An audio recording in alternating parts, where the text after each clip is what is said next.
Hey everybody, good morning. How are you? Happy Thursday. Hope you're doing well in your part of the world.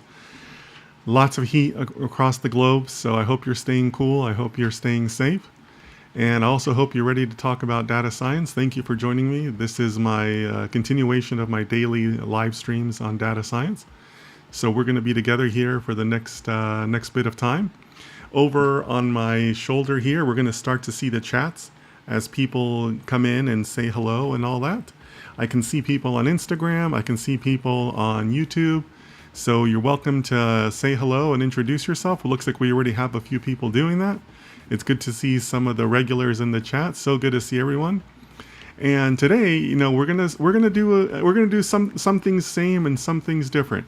So I always like to start off with a global roll call. So if you are in the chats or you're listening to me now, feel free to introduce yourself. Just let me know what city, state, and province, country that you're from.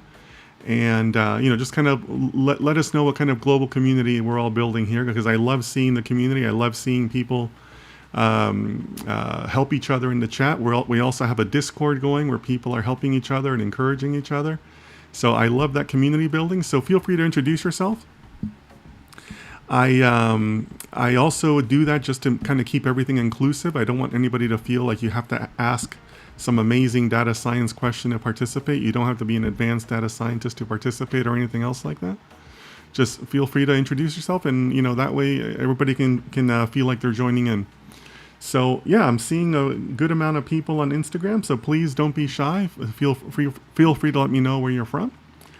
And then the second thing that we're going to do today, we're going to do things a little bit differently. Usually I take questions, and I still might do that towards the end, if there's some good questions in the chat. But what I want to do is I want to have a quick review of what a data science resume, and really kind of a technology resume in general, should look like. I get a lot of questions on resumes, and I think that it's always helpful to revisit the basics. So what I'm going to do is I'm going to show you, we're going to write a resume together from scratch. I've been a hiring manager for a long time in data science. I've read thousands of resumes. I've interviewed hundreds of people. So I'm going to give you kind of my take on what a resume should look like, what I'm looking for, and also kind of draw from some of the resumes that I've used in the past. So again, feel free to introduce yourself. Let me know where you're from. And then once we finish the global roll call, I'm going to switch over to the classroom view so that we can go through the resume together, and maybe you'll learn a few things, maybe pick up some things that you want to incorporate into your resume. So I think it'll be an interesting session today. All right, so let me start going into the chat. I see a couple of different people. Rex, good to see you. Rex says, good morning, everyone. Rex is one of our regulars here and also an active participant on our Discord. So if you want to keep up with other people in the data science community while we're away from the chats, I invite you to look at our Discord. Let me bring that up on the screen. So this is our Discord. We already have 40 people that have joined, which I think is amazing.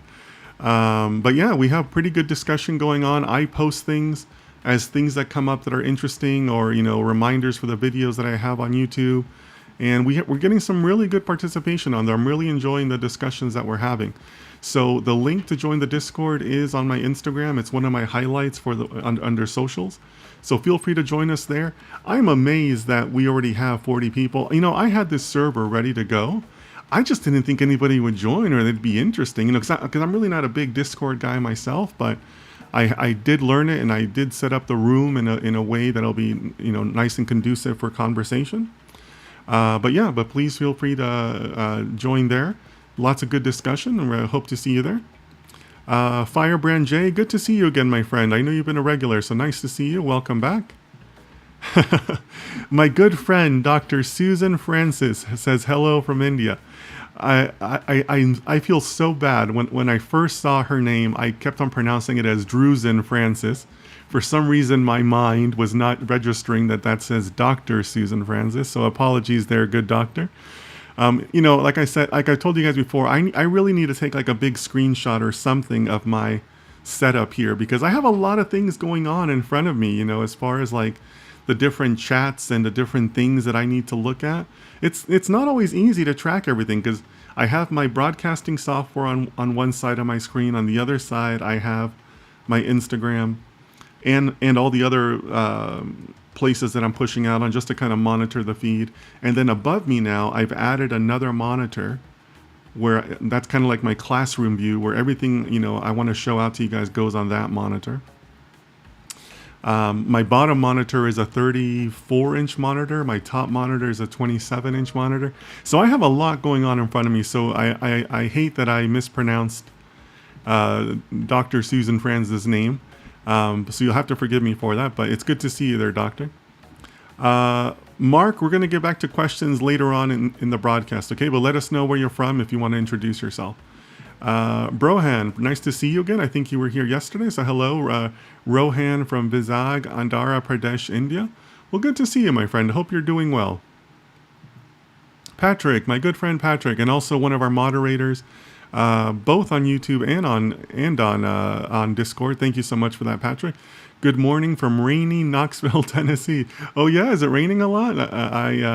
I guess a lot of places in the summer still get like a monsoon season, here in the U.S. and certainly in many parts of the world. So good to see you, Patrick. Hope you're doing well. John Murphy, good morning. Good morning, John. John, remind me where you're from. I know I've seen you on my Instagram, but I can't remember your location. Let us know where you're from. Rahul says, can you please share your YouTube channel link? Sure. On YouTube, I am Data Science with Dennis, so you can search for me there. Or you can also find the YouTube on my Instagram, as I think somebody else is already helping me out with that. Yeah, Abijak, yes, thank you for that. You can get the Discord link in the bio. Himsteak, yep, thank you so much for providing that. Yep, so guys, those are the links to the Discord. And like I said, on YouTube, you can find me as Data Science with Dennis. And you can subscribe there. You can also click on the notify so that you'll know when I'm going online for streams. But generally speaking, I do stream every day at 1500 GMT. Today, I'll also be trying some streams for it's a little bit more convenient for the Asia region. I know that in Asia, this can be a little bit of an inconvenient time. It can be a little bit late. So I am going to try some streaming for Asia later today. It'll be later in the evening for me, but it'll be Friday morning in Asia. So we'll see how that works out. But thank you so much for joining me today. So I see a couple other questions. Abhishek, Mark, and HK Hamza. I promise that I'll get to questions once we finish the resume exercise. But I want to make sure that I do address the resume side for people that are joining just for that portion of it. I think it'll be an interesting item for us to walk through. Okay, so let's get started on that. Let's get started on what a resume format that I recommend for data science. And this format you can use for all data science, and as far as data engineering, analytics, data scientists, engineer, whatever the case may be. I think it's flexible enough for that. In fact, I think that this format is flexible enough for just about any technology job that you'd want to apply for. Okay, so I'm going to go ahead and I'm going to bring up Pages, because Pages is my preferred format to work in, and I'm going to bring up my classroom view. Okay, so I'm going to bring up my classroom view, and I have my Pages view. So we're going to build this resume completely from scratch, from a blank page. You can choose to do the same with your own resume, or you can just choose to edit it as you have, as you have it now, but maybe you'll pick up a couple things here. So a couple things I want to give you kind of as meta principles to remember when you're dealing with a resume. One, always send a PDF. Never send a Microsoft document or some other format. I know that most application systems do give the option for document format, but we're always going to send a PDF. Why?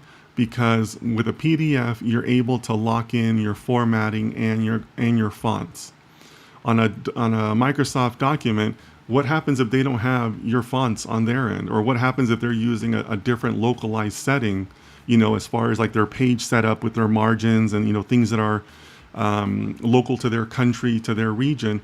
Now your document is going to look completely funny on their end, right? And you don't want to risk that. So to lock in the fonts, to lock in the formatting, The way that it looks on your screen is the way it'll look on the recipient screen. The only way to really ensure that is with the PDF.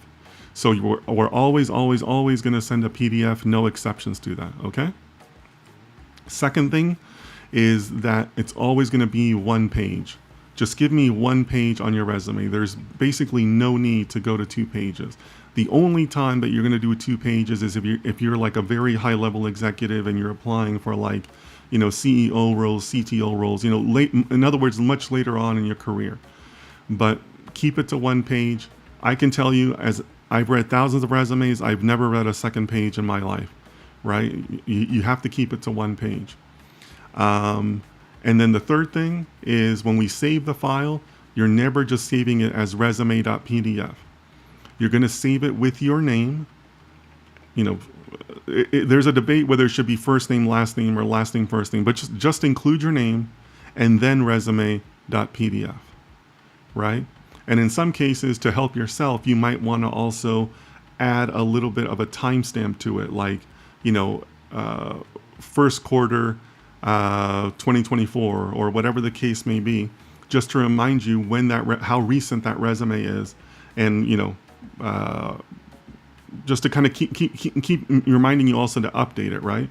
And that way you know what version you sent out to what employers or whatever. And if you have done an update, then it might warrant resending it. Okay.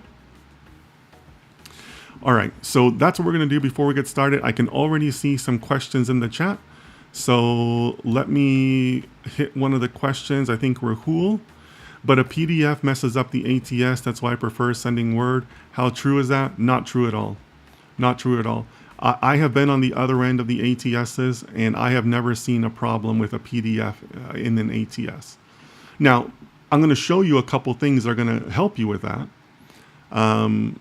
But yeah, I have never seen a problem with PDF in an ATS. So I think that's actually wrong. And you know, in most of the large ATSs, I'm mostly referring to Workday. You know, they all support PDF, right? They wouldn't support it unless it was possible in their system. All right, so let's go ahead and get started. So if you guys need me to zoom in on anything, let me know. But hopefully this comes up okay on your screen. But first thing we have just a plain vanilla document that I just started within Pages. So since I said that we only going to do 1 page, what we want to do is we want to give ourselves the most space possible, right? So we don't need a header. We don't need a footer. I'm going to go ahead and remove those. And I'm going to give us the smallest margins that are reasonable. So we're going to go to 1/4 inch margins. Okay?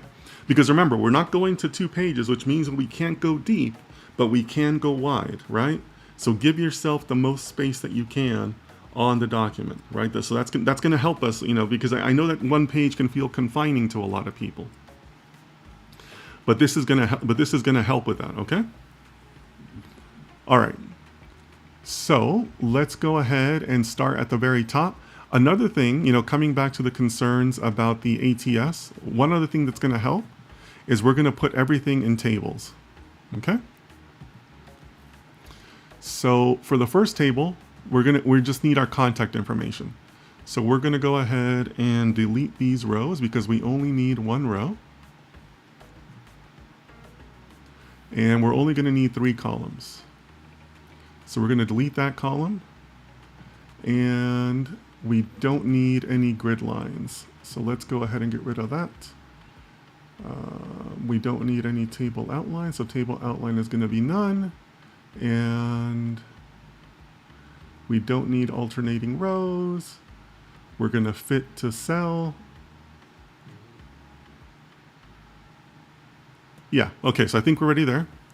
So first thing we're going to do, give me your name right from the beginning. Give me your phone number, and you're going to give it to me in a standard international format. So you're always going to include the plus and the country code. And then you're always going to include an email. So the email that I make public here is youtube@datasciencewithdennis.com. And then this text, we're going to make sure that is left justified. The phone is going to be centered. And this can be just fine over to the left justify. Okay, and that's it. That's all we want for the contact information. Because again, we don't have a lot of space here, right? So we want to keep things as brief as possible. I'm keeping this at 11 point size for the font size, and just kind of keep things tight and concise. Okay. Another thing we're going to do is we're going to provide some lines. So we are going to do a line here, and then we're going to use a line to kind of separate things out. So we're going to go here, and then we're going to spread it out.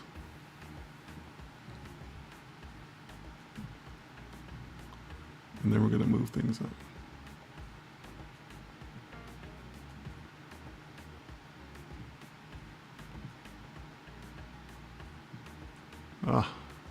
I think I have some formatting issues with the space before and after. So give me just a second. Those columns.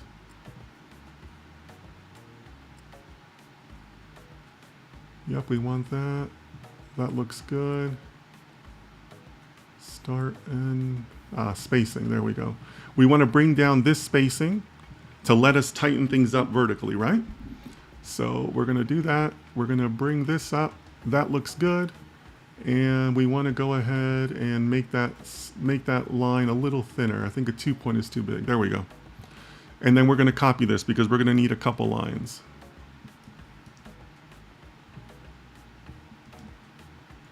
We're going to have a couple different sections, guys. And we want to make sure we mark them by the different lines. And that should be enough. Okay? All right. So now we're ready for our first section. First section, right from the very beginning, give me your technical skills. Okay? That's the first thing I want to read from you after your contact information. And remember, we're keeping the contact information brief because if I like you, if I want to interview you, I'll find a way to contact you, right? That's not a problem in modern times. So, okay, so we're going to bring that up. Here, just as before, we're going to use a table.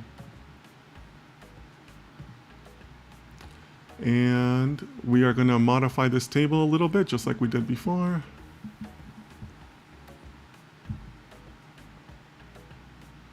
We're going to delete rows.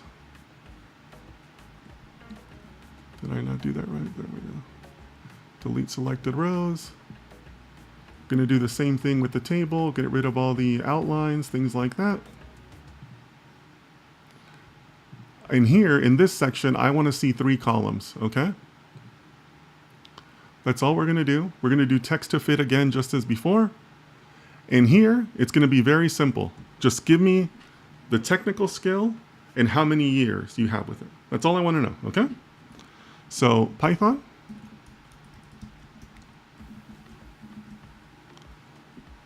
We're going to, do this for like an early career resume. And then maybe you have a particular framework. So Flask, you have 3 years. Pandas, you also have 3 years. And then here you might include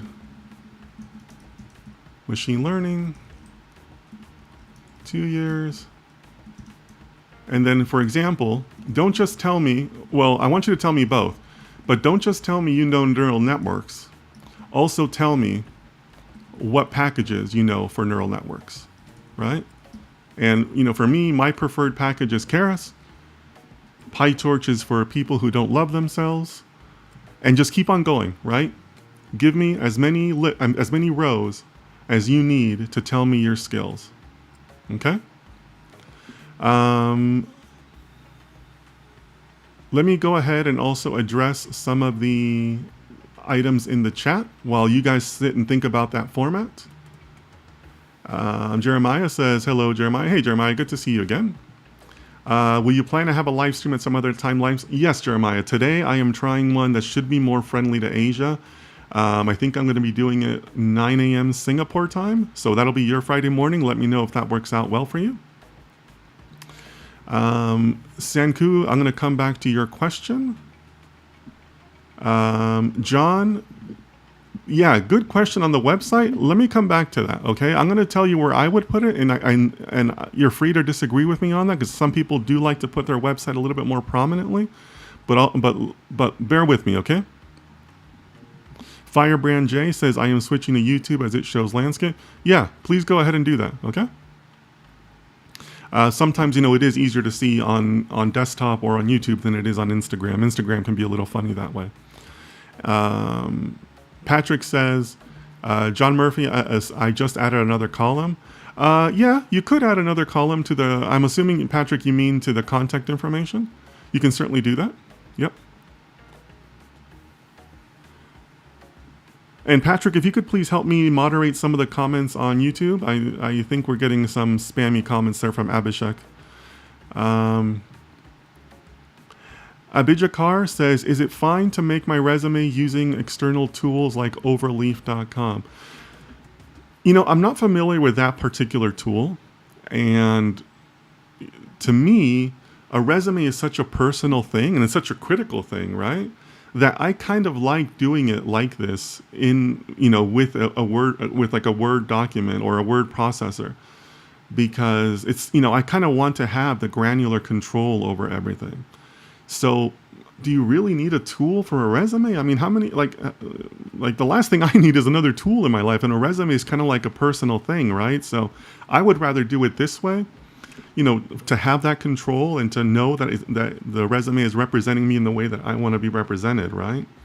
So you're certainly welcome to use tools, but why, right? Mustafa, good to see you, my friend, our friend in Rabat. So I hope you're doing well, Mustafa. Jeremiah says, so true. PyTorch is for people who don't love themselves. Yeah, I mean, come on. Keras is the better framework. Everybody knows this. Full disclosure, I'm a moderator on the Keras list, so I'm kind of partial to Keras. Fact World, we're gonna get back to questions, okay? We're gonna finish out with the resumes, okay? Praveen says, hello, sir. Hello, Praveen. Good to see you. All right, so you guys have had a time to digest the initial format here. What do you guys think? Are you guys with me on this? I really think that showing me your technical skills right from the very beginning is very key. Let me know what you're about, right? And your technical skills help me know that. Okay? All right. Next section. We're going to keep on going.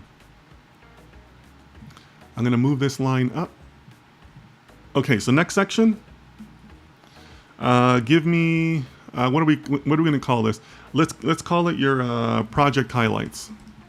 You can call it anything you want, but the bottom line is give me your projects. Project highlights, key projects, project experience, whatever you'd like.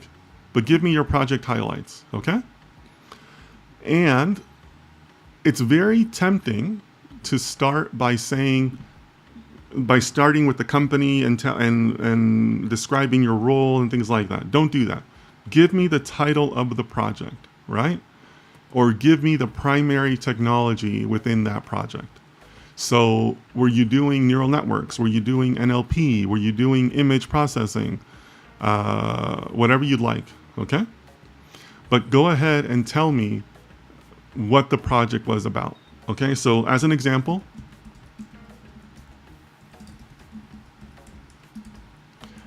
and also give me a little bit of the scope, right? So we're going to say you did with neural networks.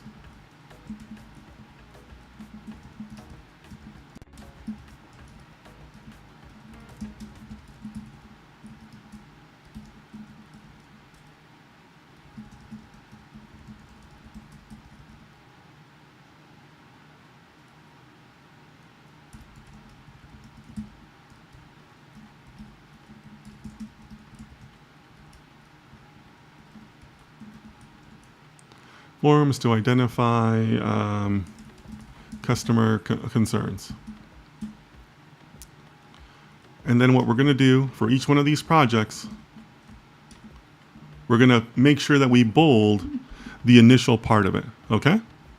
So this is what I want to see as far as your project highlights.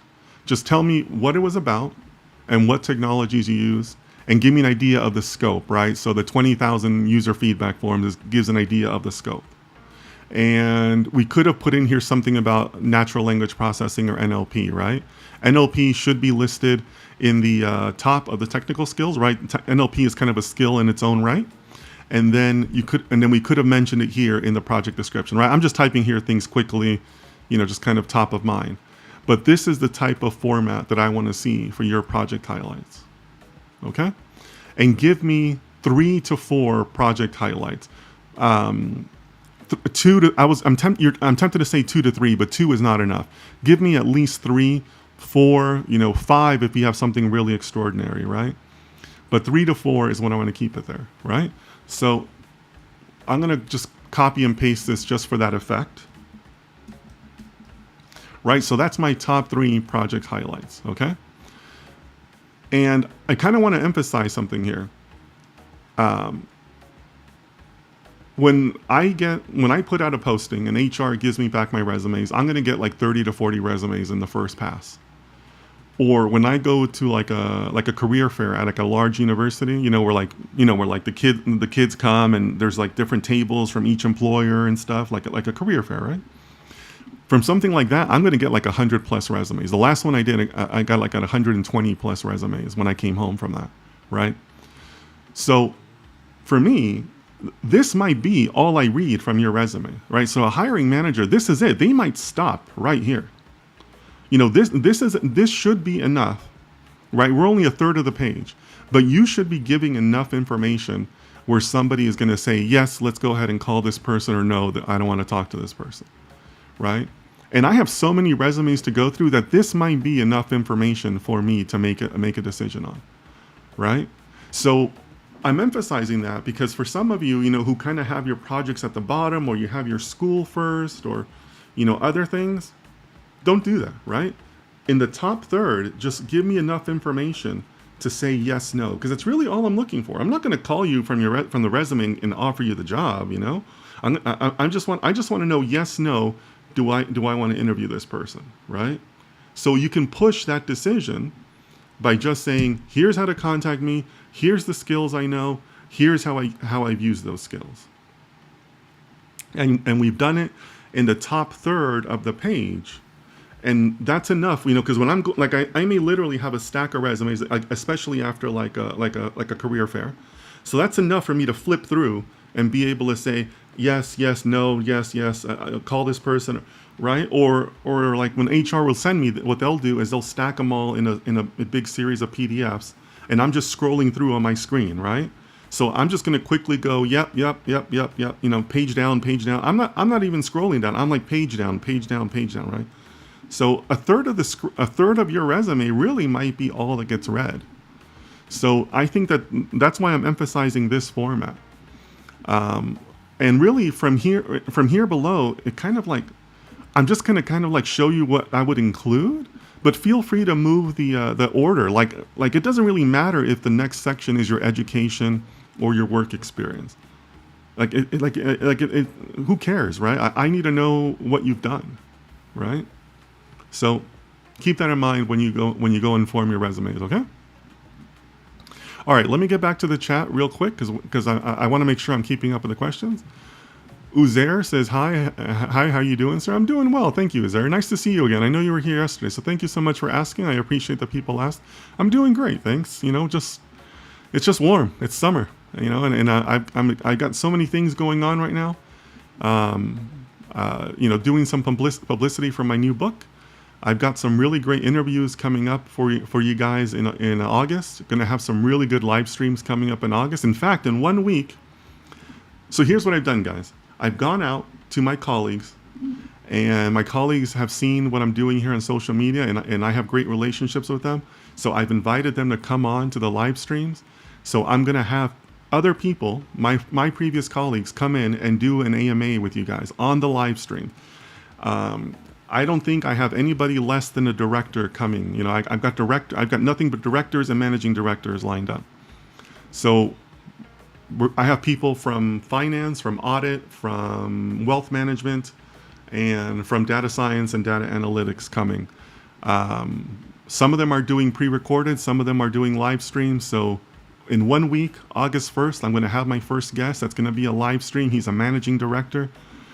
based out of London. So really good stuff coming up. But I got to organize all that. Right? I got so many conversations going on right now. But yeah, but I'm doing good. Thanks. Just busy. Thank you so much for asking, Uzair.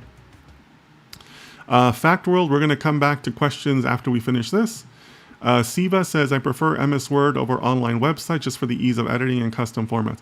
Yes, Siva, I agree. I mean, come on, guys. You really don't need another tool. I mean, I'm sure you use tools for other things, but do you really need yet another tool for your resume?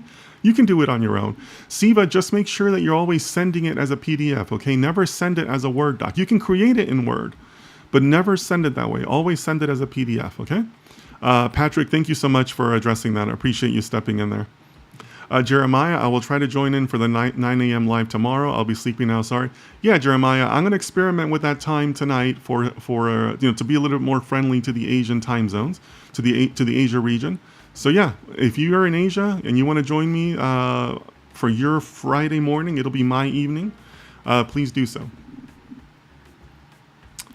Hi, sir. This is great. Hope you are doing well. I shot from Pakistan.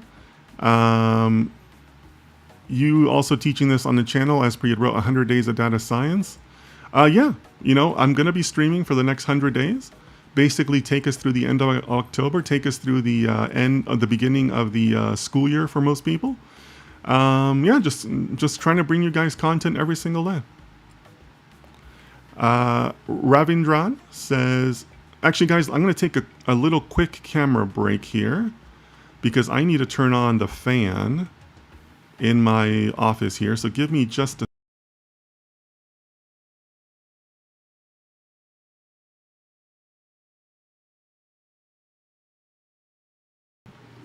sorry for that, guys. I had to turn the fan up above me because it is just so warm today. So how is it possible to quantify the results of the project when there is no usage of the project? Well, here, we're not, in this example, we're not quantifying the usage or quantifying the training cycles, right? Because we're saying that we trained on 20,000 user entries, right? So there's many numbers you can provide. Obviously, if you can, you do want to provide those results from the usage of it. But if you don't have that, it's totally okay to focus on the training side, right? Because the training side is going to have numbers too, as far as the number of layers in your network, the number, the number of records that you trained on, how big your staff was for human validation, right? I manage 4 people who are my human validators for this NLP project. You can include that, right? So don't feel like the only quantifiable measure is the results of the project. There's plenty of other measures you can use there, okay? Rahul asking a great question. How many tech skills can you put in that section? I know pandas, NumPy, so on. Would you suggest to choose these tech skills? Absolutely. Absolutely. I think that you kind of maybe just want to use some of your own reasoning for how you're going to group these. So for example, if you tell somebody that you use pandas, they probably already know that you also know NumPy and scikit-learn, right? Because I think they're dependencies of each other, right?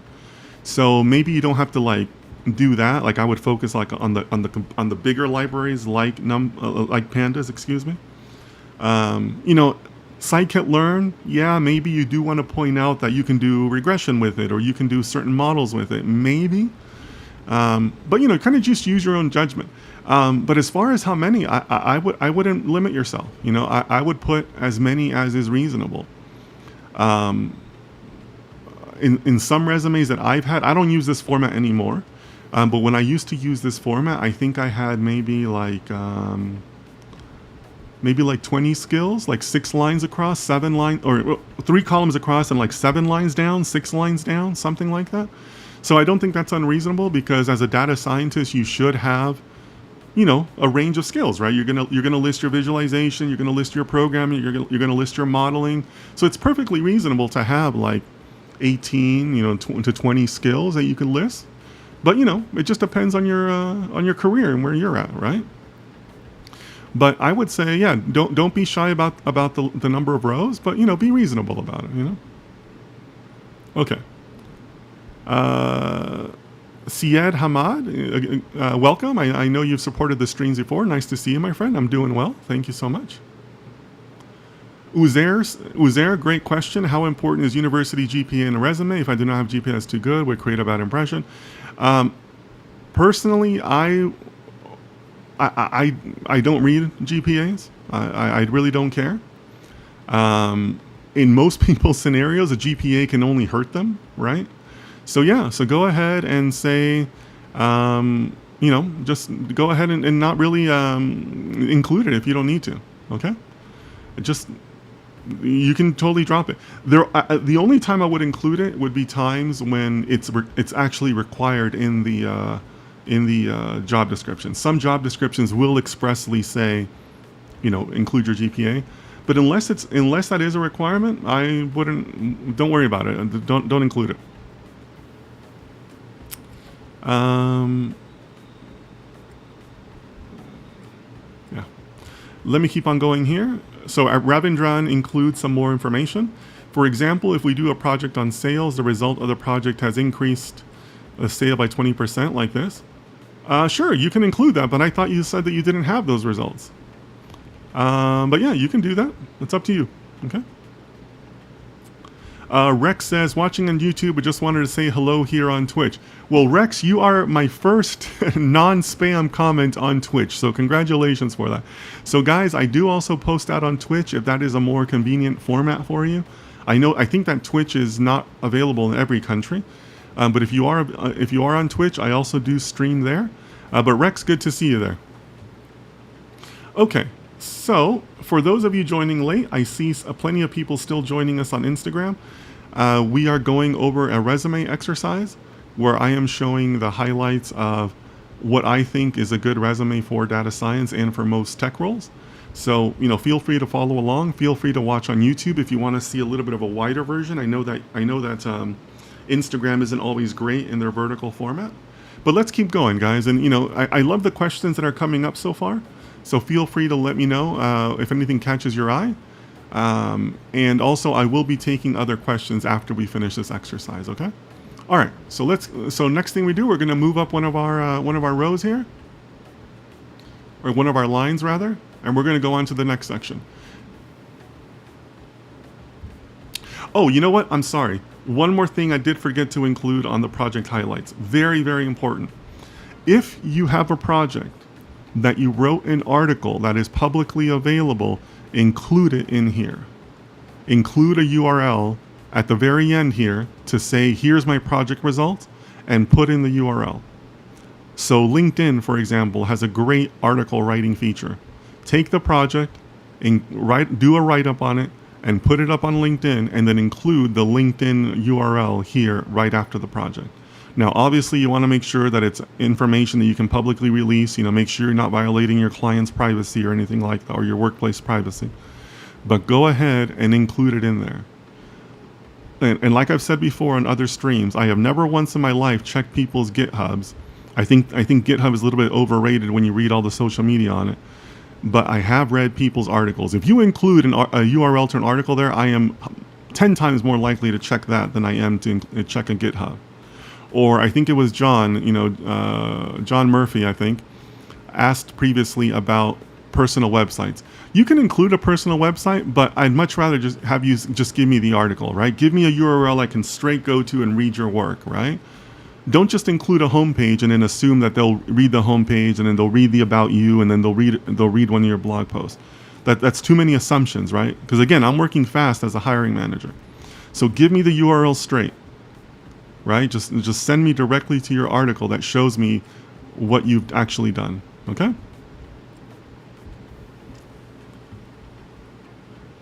Okay, give me just a second here, guys. I need to do some quick moderation.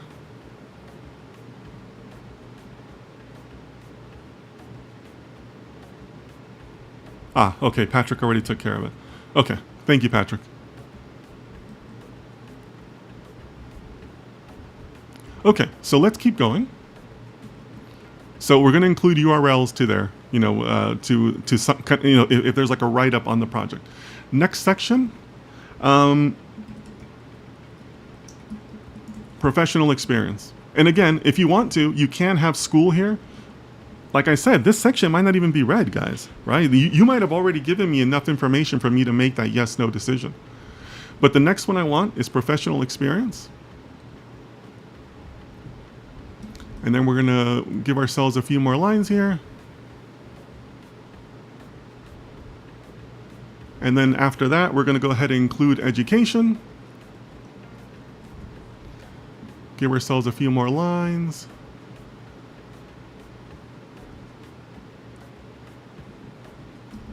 And then here at the very bottom, and I know that this might, I might cause some questions here, but down here is where I'm going to include my certifications. So I know I get a lot of questions from you guys about, what certification should I get? Should I go for Azure, AWS, whatever? I put them at the bottom. I see very little need to have them prominent in your resume, right?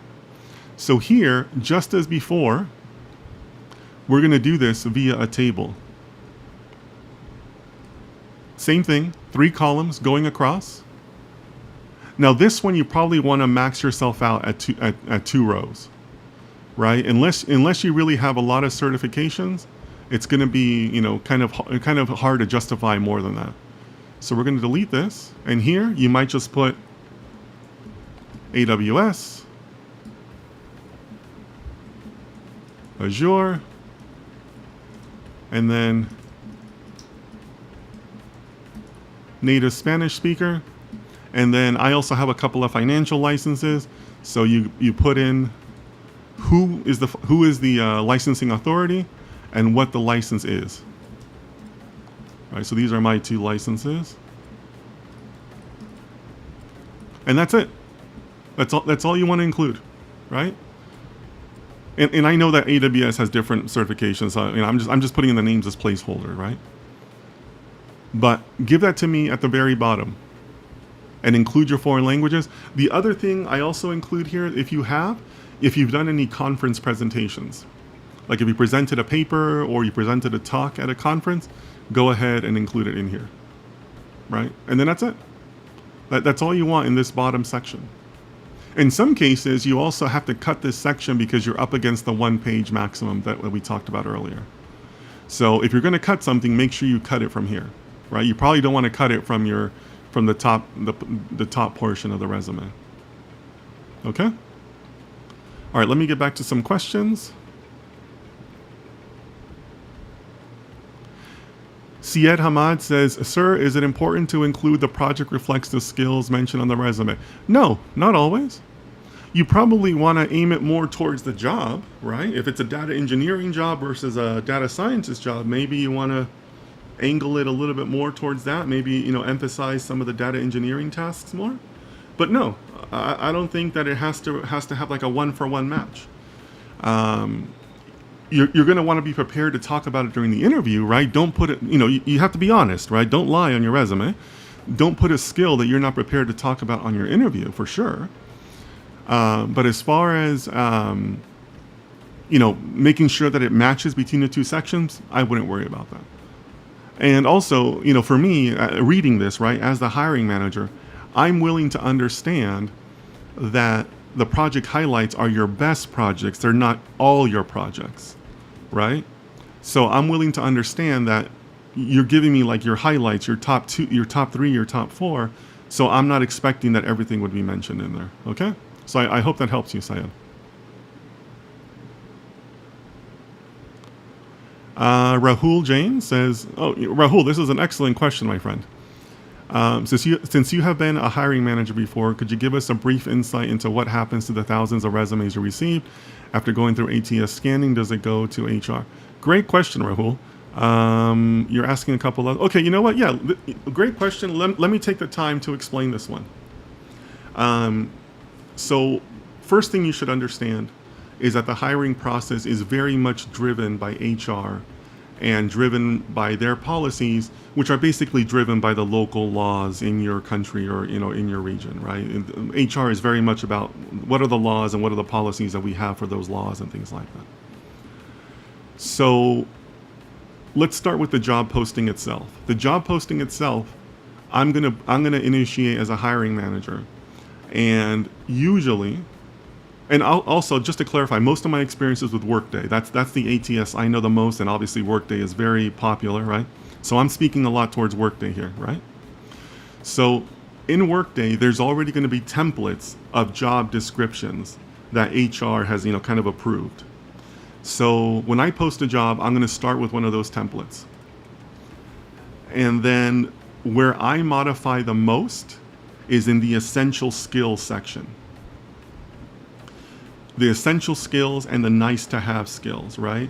So if you kind of want to see a little bit more of like what the manager actually wrote, you want to look in the essential skills, because that's the section I'm more likely to modify.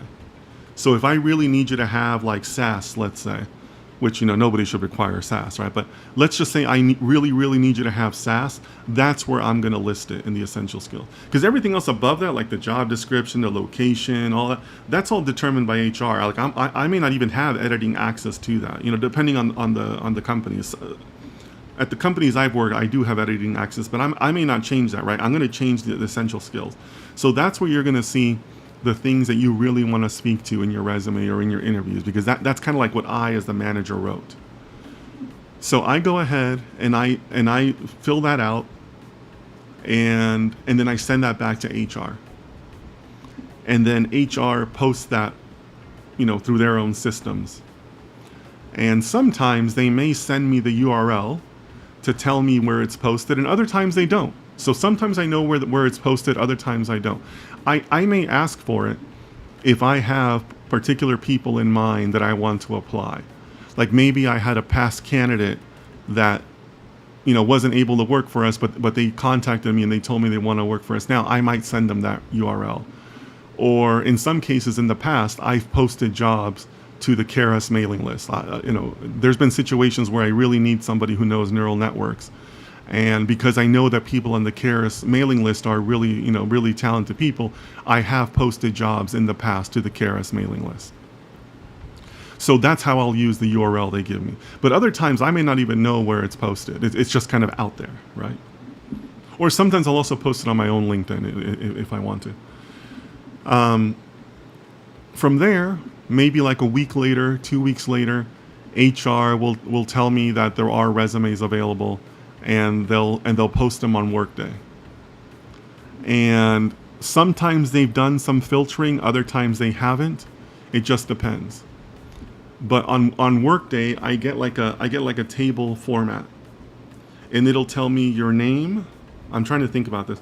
It'll tell me your name, the last company you worked for, your last title, and it'll also tell me how many jobs you've applied to across the entire Workday system for our company. So it'll tell me if this is like, if you've applied to 3 other positions or 50 other positions. Because believe it or not, there's people who do that. They target companies heavily, and they'll send 50 resumes to different positions, but it'll tell me that in the ATS. It'll tell me that in Workday. So from there, I can go ahead and I can click to view the PDF version of your resume, because on my end, everything comes in by PDF. I do not see any document, any Word documents. I only see PDFs. So I can see your PDF from there. And I can also see the way that Workday has interpreted your information as far as like your email address, your contact information, things like that, right? I am not allowed to contact you directly. HR has to contact you. So I will flag the resumes in the ATS to say, move this person forward, or I'm still considering this person, or I can just do an outright rejection. And then from there, HR is the one who would reach out to you and say, hey, would you be interested in an interview or a phone screen? If we're doing phone screens, there are times when HR might do the first phone screen ahead of me. And that can be in situations where we've either had a lot of resumes, or the candidate is in a foreign country, or if I need to ask a screening question ahead of time of talking to you.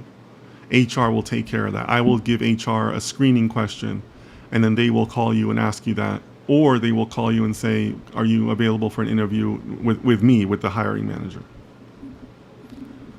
And then from there, just the process starts, right? So Rahul, I hope that answers your question. But again, understand that most of it is just driven by HR and the policies. So even if I were to offer you the job, I myself can't offer it to you directly. HR has to offer it to you. They have to follow a particular script when they call you to tell you that you got the job. So there's all these like regulations that are driven by laws essentially. So Rahul, I hope that answers your question. If anybody has questions on top of that, please let me know. But that's kind of like how everything is handled. All right, so I'm still seeing people on Instagram, which is great. Feel free to join on YouTube if you want to get a wider view of what we're doing, but we're going to kind of finish out this resume, and then I'll get to some of the questions here after we finish that, okay? Rahul says, I am based in the UK. Yep, that's lots of HR laws in the UK that we have to follow. That was an excellent explanation. Thanks so much for being so descriptive. You're welcome. Yeah, it's really not a process that a lot of people have an insight to. Because it's kind of I don't want to say hidden, but unless you're a hiring manager, you kind of never see those things, right? But that's how it works. There's kind of like this wall between me and the candidates, and via HR. But that's just the way it has to be because of policies. Okay. So Rahul also has, in the project highlights section, is it not required to mention in what capacity, job role, company during the period you undertook this project? No, Rahul. Remember, the whole point of a resume is to just get a yes/no decision, right? I'm not going to look at a resume and send you a job offer.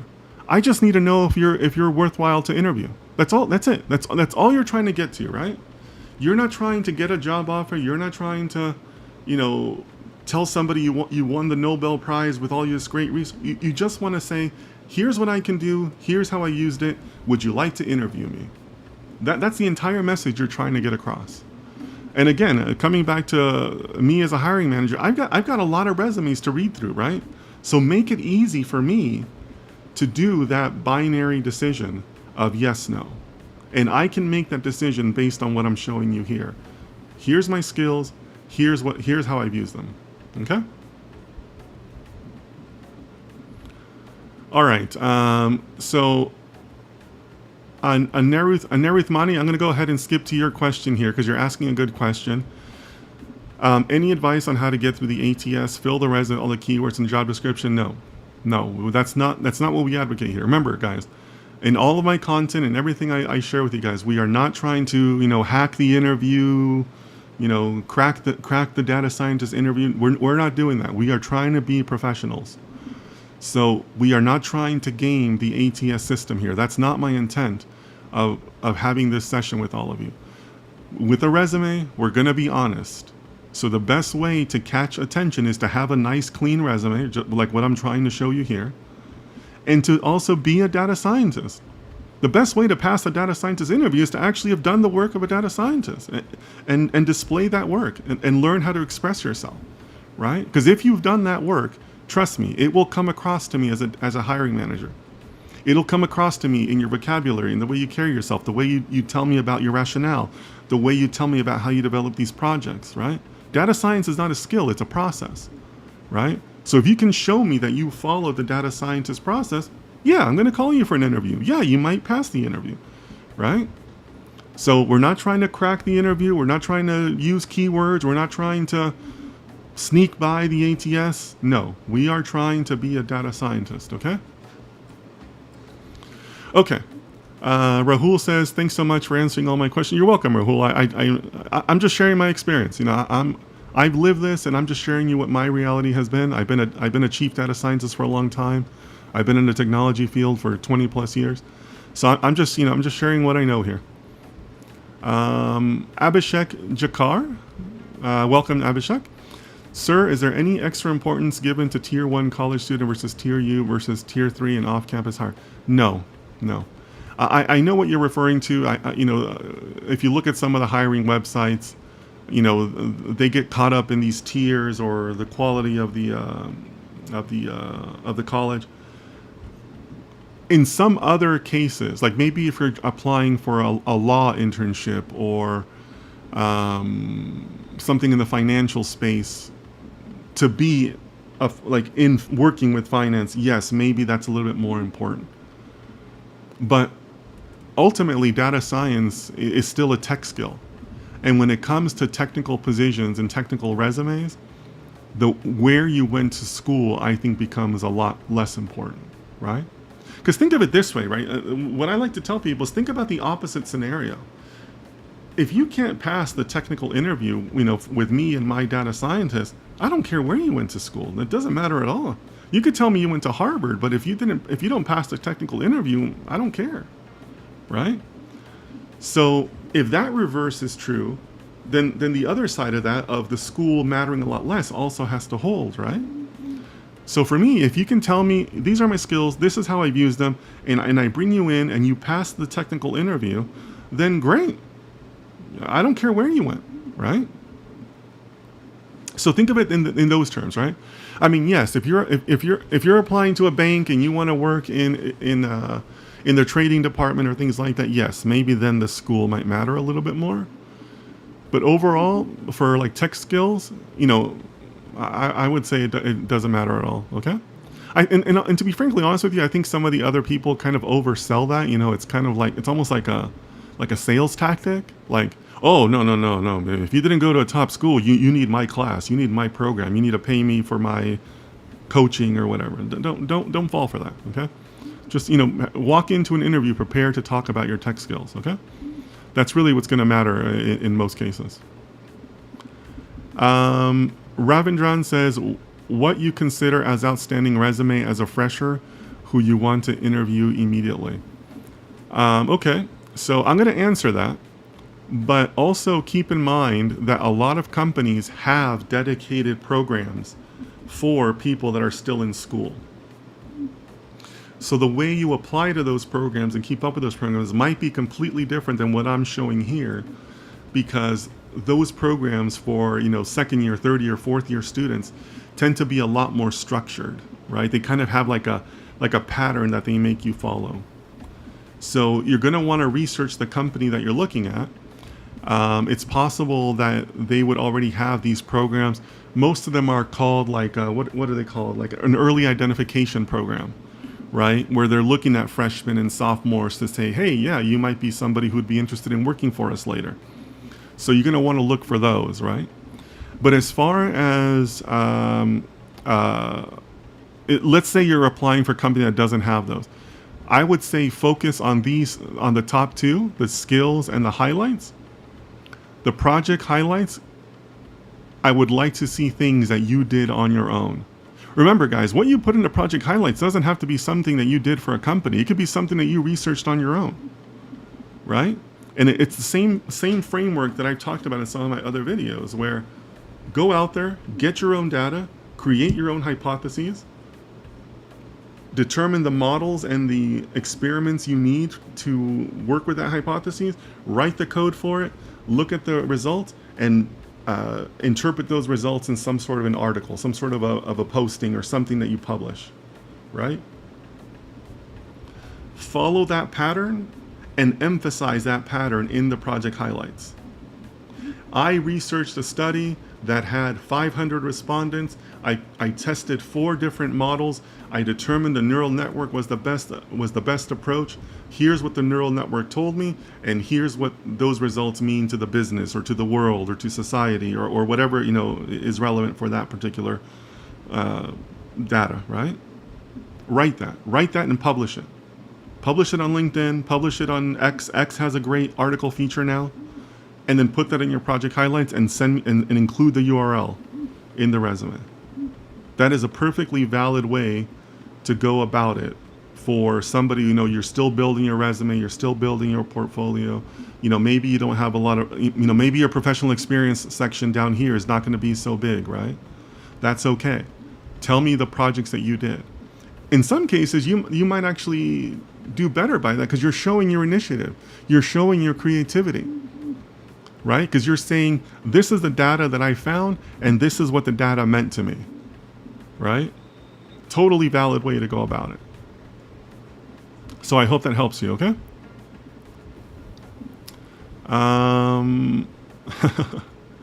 Me Alama.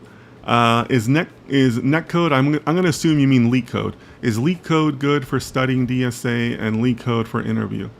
It can be. Depends on the company. So now we're talking a little bit more about the technical interview. I've already published the questions that I ask during my interviews. Personally, I like to focus on theoretical questions. Like, I want to know that you're able to understand the rationale and the reasoning behind different things. I have never asked anybody in my life to write code during an interview. I don't do that. To me, that's not effective, right? Because you're probably going to, if I hire you, you're probably going to copy the code from Stack Overflow anyways, or from ChatGPT, and I'm okay with that. I want to know that you understand the theory so you know what code to go after, right? So, is it good for studying? Yeah, maybe for some interviews. But you're going to find that the people who do the heavy technical code, like the heavy LeetCode type questions, are probably not companies you want to work for over the long run, right? So that's just my view on it. I'd rather have you demonstrate to me that you can write well, and that you know the reasoning behind what you're searching for or what you're writing, right? I don't want you to show me that you know how to write a neural network. I want to know that you know why you would need a neural network, right? So, like, for example, that's one of the questions I ask in my interview, and I have a video on this you can find, and I think it's one of my popular ones. What is an LSTM neural network, and why would you use one, right? What makes it different? Like, that's the type of question I'm going to ask you, right? I'm not going to ask you to write me an LSTM because I don't care how you write it. I want you to tell me that you know when to use one, or why you would use one, or what makes it different. That's what I'm more interested in. But, you know, I fully realize that's my own bias. Are there managers out there that are asking highly technical questions? Sure. But, you know, I don't think it's a good idea. But that's me.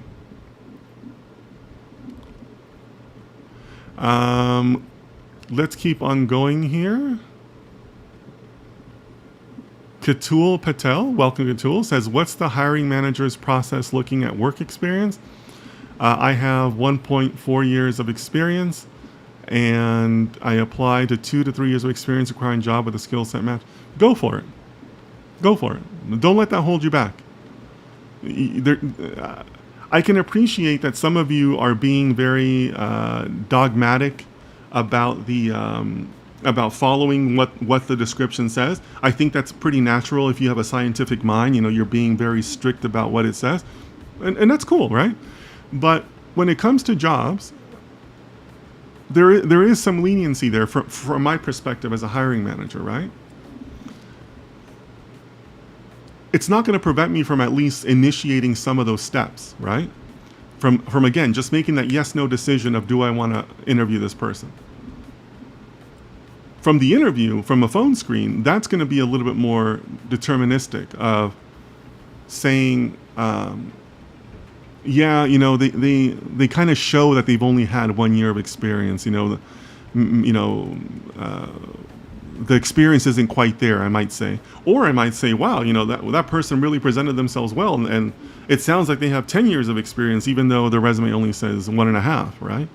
So the interview is a little bit more where you kind of want to prepare yourself to shine a little bit stronger. But as far as saying, oh, no, that job says 2 years, I can't apply. No, go ahead and apply. There's no danger in that, right?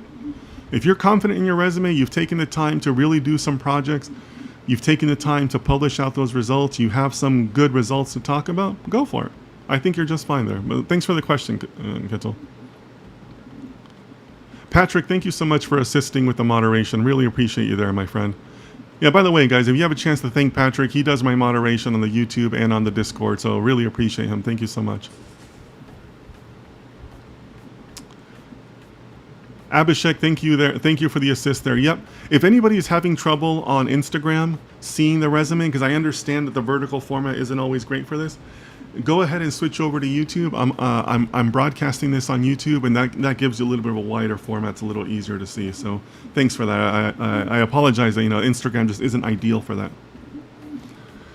Okay, guys. So I think I basically have covered the rest. Professional experience. You guys can determine what you want to write there. Same thing for your education. I think these things are self-explanatory. And like I said, give me your certifications in foreign languages at the bottom, and also any conference papers. Include the URLs to the articles here. And again, I am significantly more likely to check that than to check whether you have the one AWS certification that we use, right? Yeah. That's basically it as far as the resume layout goes. I think you guys are asking great questions in the chat. But yeah, if there's any other questions, please let me know. But this is what I would do. So from here, I would fill out these two sections, no more than one page for the whole resume. And then here, I'm going to go ahead, file, export to PDF. I'm always going to send a PDF. I know that there were some questions about that, about using a docx or how a PDF behaves in the ATS. Trust me, you always want to send a PDF. You don't want to risk your resume looking all funny on the other person's end because they have different regional settings, or they don't have the fonts that you used, or different things like that. A PDF locks in your format and you want that. The file name is your first name, last name, resume. Don't never ever just send resume.pdf, right? Make sure you always include your first name and last name. Okay? All right, let me go ahead and look at some of these other questions. Katul says, thank you for addressing that. You're welcome. I'm trying to address as many things as possible. Mia Lama says, I'm currently running a LSTM model forecasting crypto price. I saw lots of DS on YouTube scale the whole data set first, then train test split the data. I thought it'll leak the data. What should I do? That's a very specific question, Llama. You know what? That is a great question for our Discord. This is a great time to remind everybody that we do have a Discord up and running. Feel free to join. We've already had 41 people join our Discord. So Llama, this is a great question for the Discord. Feel free to join. Post the question there. Let the community help you. Maybe you'll come up with a whole other way of looking at your problem, right? That's part of the scientific method, being open to other people's ideas and perspective. So I love the question. I'm sure that there's a lot of people interested in crypto predictions. Great question for our Discord, okay? So please use that as a resource. Some really good people on there. We're having some good discussions. I'm posting articles that I find interesting, papers that I come across or whatever. So you're welcome to post it there, Llama. Thanks for the question. Is including GitHub link and resume important? So El Rami, thanks for joining us. Like I said, I personally have never checked somebody's GitHub. If I had a choice between checking your GitHub or checking an article you wrote, I'm going to check the article every single time, right? GitHub only has a mild interest to me, and there's a lot of ways to game the GitHub tracking, right? So I'm going to really not put as much of an emphasis on that. But if you tell me, hey, I ran my own study, I published my results on LinkedIn, here's the link, I'm going to check that a lot. Because one, I'm curious, right? I'm a scientist. I'm going to be intellectually curious. And two, it's really an opportunity for me as a hiring manager to see like a different side of you, right? To see you express yourself in written form, right? So put it up on LinkedIn or on Medium or on X, whatever, and send me the URL. I'm much more likely to check that. I did that. And yeah, by the way, guys, I'm telling you that because I did that. I ran a blog. I published my results. And, some people read articles. Other articles didn't get read. I got some feedback. People asked me questions. It got me used to being able to respond and defend my work, right? Which is a very healthy thing as a data scientist. So that's why I'm recommending this, because this is one of the things that I did. I published my work. I showed that I have rationale. I showed that I was able to follow a process, right? So I think that's really important to be able to include that in your resume. Okay.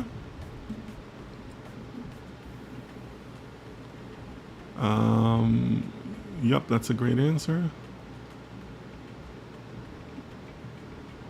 Palki says, do you think the line between data analysts and data scientists is blurring in the organization?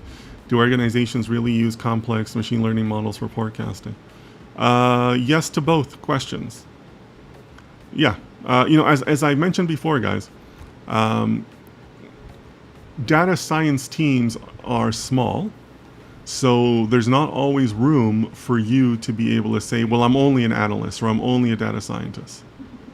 You're going to be doing the cross-functional tasks. And that's another reason why, coming back to Katul's question, I think. I think Katul asked the question about the work experience. Katul, hiring managers don't always know exactly the role they need, right? I may just know that I got budgeting for another person, so let me go hire somebody. Am I going to be picky if that person's only a data engineer or an analyst or a scientist? Not really, right? I just want you to be kind of like data oriented, know Python, and know somebody who knows the scientific process and knows the data science methodology, right? So if that's what I'm looking for, I really don't care if your last position was this or that or whatever, right? So yeah, I would say the lines are definitely blurring. And absolutely, companies are using machine learning models. Absolutely. I don't know why people would think the opposite of that. I mean, that's what we do. That's what data science teams do. Okay. Sir, what time will it take to learn data science? It takes what it's going to take, right? Data science is a serious profession. I'm always concerned when I hear about people asking about the timelines, because you're trying to rush a process that is a very serious process. Data science is a very serious profession, right? I mean, how long does it take to be a doctor? Well, you can take an entire lifetime to be a doctor, right? I mean, doctors are always learning. A surgeon can only learn so many procedures in school. They're only going to teach you so much. You have to learn the rest on the job, right? So it takes time. It's a lifetime of learning. It's a lifetime of evolving, of rolling with the punches, learning new techniques, being open to other people's perspectives. That's a lifelong thing for a data scientist. So yeah, I mean, that's your answer. Maybe that's the answer I should be giving from now on. Because I always get concerned when people say, oh, I got 3 months to learn data science. Can I do it in 3 months? Probably not. Probably not to do it in a professional way, right? And to me, that's somebody who's just trying to land a job, not build a career, build in the profession, right? Not taking the profession seriously. Sir, can you recommend the articles that shows the methodology and results of the project you've written or someone written? Yeah, sure. Right here. Your first year in data science is my book. I just published it on Monday. You are welcome to look at the table of contents, and because I do have an entire chapter dedicated to methodology, because I understand the methodology is not something that they necessarily teach in academia, but methodology is super important. So it's in my book, Ravindran. It's available right now on Amazon. Your first year in data science. I've made it available in all 3 formats. I've tried to make the Kindle version, the ebook version, affordable for most regions of the world. I think it's affordable for every region across the world. If you have feedback on that, let me know. But that can help you. Ravindran says this book is not available in India. I'm pretty sure it is. I'm pretty sure that at least the ebook version is available in India. I've made it available in all regions, and I believe that the ebook is 500 rupees, I believe. So I think that's affordable. I got some feedback that said that was an affordable price level, because I did ask some of you via the private chats. But I do believe that the ebook version is available in India. I get a lot of followers from India, so I think 25% of my audience is from India. So I did try to make sure that it was available there. Okay, guys, so I think that this makes for a good natural stopping point. Thank you so much for joining me. Again, I'm going to be streaming again tonight for those of you in the Asia region. I'm going to see if there's an audience there for Asia. But you can catch me again tonight. But thank you so much for the time that we spent together. I hope this resume format helps you. Again, I'm giving you my view as a hiring manager, because I've read thousands of resumes over the years, hired many people. So I think this format will work. It'll definitely catch my attention. And again, all we're trying to do is a yes or no, right, for the interview. So thank you so much. Take care of yourselves, take care of your families, and I'll see you next time.